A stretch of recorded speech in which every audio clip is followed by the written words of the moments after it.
Varicose veins తో బాధపడుతున్నారా? దసరా సందర్భంగా ఉచిత కన్సల్టేషన్, సర్జరీపై 20% వరకు డిస్కౌంట్. నమస్తే రమగారు. నమస్తే జయ. రమగారు, మందులు విపరీతంగా వాడేయటం అంతదాకా ఎందుకని మొన్నటికి మొన్న మధ్యప్రదేశ్ ఒడిశాలో కాఫ్ సిరప్ పోసి 20కి పైగా పిల్లలు చిన్నారులు ప్రాణాలు పోయినాయి. అంటే అది డ్రగ్ ప్రాబ్లం ఉంది, నేను కాదనట్లేదు. ఆ కాంబినేషన్ ఇష్యూస్ ఉన్నాయి. డాక్టర్ రాసింది కరెక్ట్గానే రాశారు, వీళ్ళు వేయటం కూడా పేరెంట్స్ కరెక్ట్గానే వేశారు, డ్రగ్లోనే ప్రాబ్లం. సరే, ఆ విషయాన్ని పక్కన పెడితే అసలు సిరప్పులు కానీ మందులు కానీ ఎలా వాడుతున్నాం, ఏం చేస్తున్నాం, అసలు నిజంగా డాక్టర్ని కన్సల్ట్ అవుతున్నామా, ఎంతవరకు అంటే అవేర్నెస్ వస్తుంది. కానీ అవేర్నెస్ని ఎట్లా వాడుతున్నామంటే రమ్మగారు, టెక్నాలజీ పరంగా వాడేస్తూ ఉన్నాం.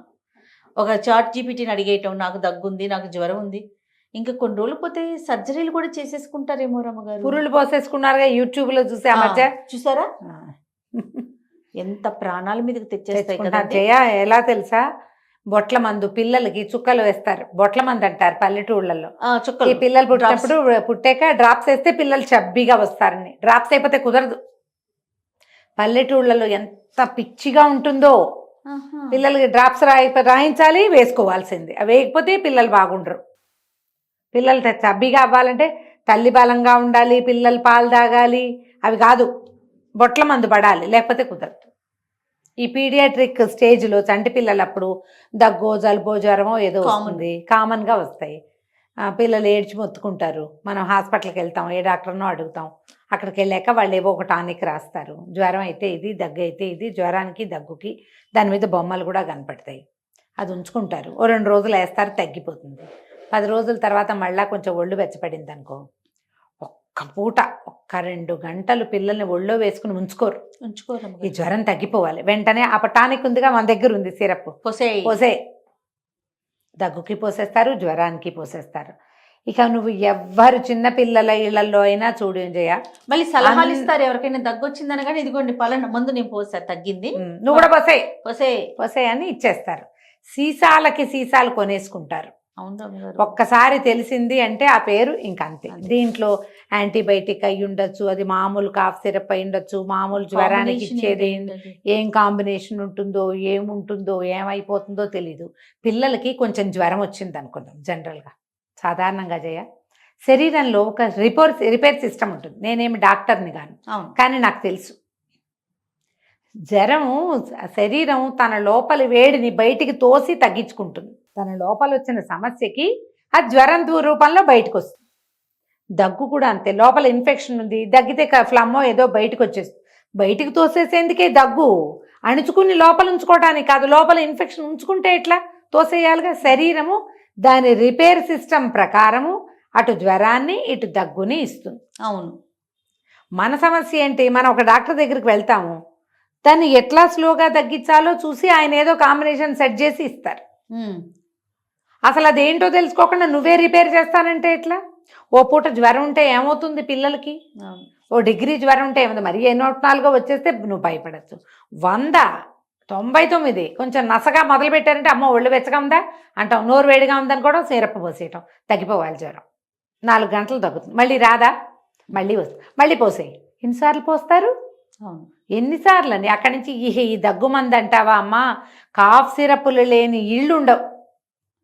నీ దగ్గుకి, నా దగ్గుకి, బుడదాని దగ్గుకి, చంటాడి దగ్గుకి అన్నిటికీ ఒకటే మందు.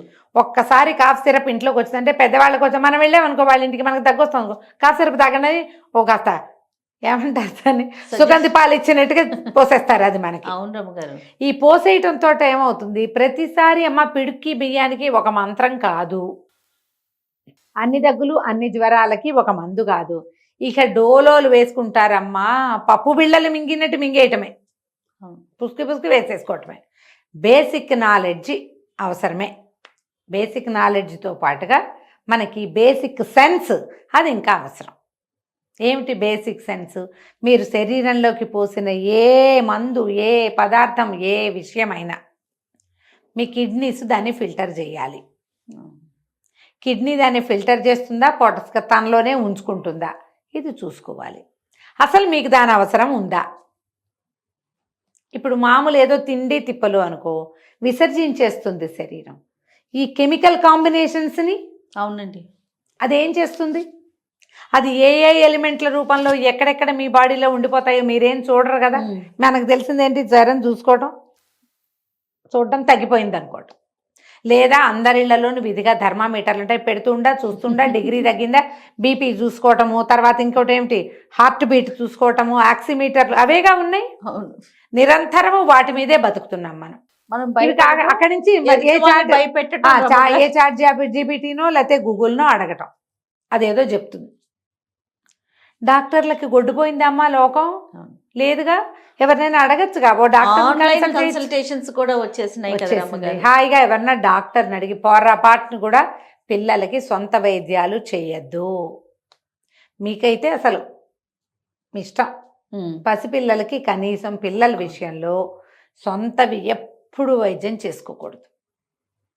మనకి ఏవో గచ్చాకు పుచ్చాకు చేస్తాం, కాస్త ఇంత తులసాకు రసం పొయ్యం చిన్నగా నలకంతా, ఏదో అల్లం రసం, సోంఠి రసం అని ఇంకోటని ఏవో వంట కస్తూరి మాత్రం అరగదీసి పోసామని ఇళ్లల్లో అలవాటు ఉంటే ఎవరైనా రోగ నిర్ధారణ, ఇది జ్వరము అరుగుదల లేక వచ్చింది, దేనివల్ల వచ్చింది అనేది మీకు అసలు రూట్ కాజ్ తెలిస్తే కదా. అవును, డాక్టర్ అయితే ప్రశ్నిస్తాడు.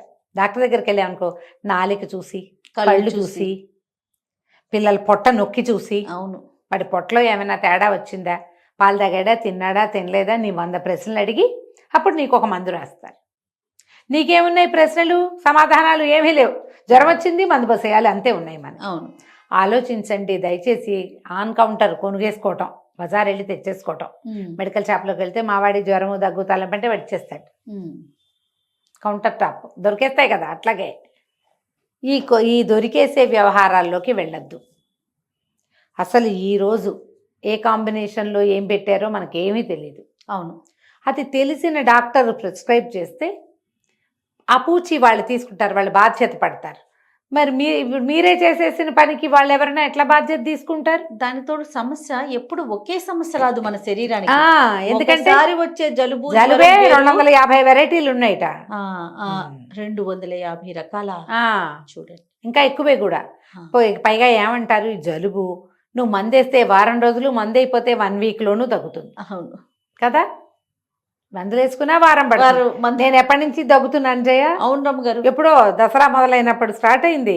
ఇంకా బరక గొంతు బానే లేదు, 15-20 డేస్ పట్టేసింది. ఈ సీజన్ లో కొంచెం స్లోగా తగ్గుతాయి. మరి భరించలేని తనం ఉంటది రమ్మగారు. అప్పుడు కూడా మీరు సొంత వైద్యాలు చేసుకోకండి. అది సొంతంగా చెయ్యొద్దు. మీరంతటా మీరు షాప్కి వెళ్ళి తెచ్చుకోవద్దు. ఇది ఒక గోల మనకి. అవును, డైరెక్ట్ గా ఎక్స్పర్ట్ ని కన్సల్ట్ చేయండి, ఎక్స్పర్ట్ అడ్వైజే తీసుకోండి. ఆరోగ్యంతో ఆటలాడకండి. ఆరోగ్యమే మహాభాగ్యం. అంతే. నమస్తే. నమస్తే.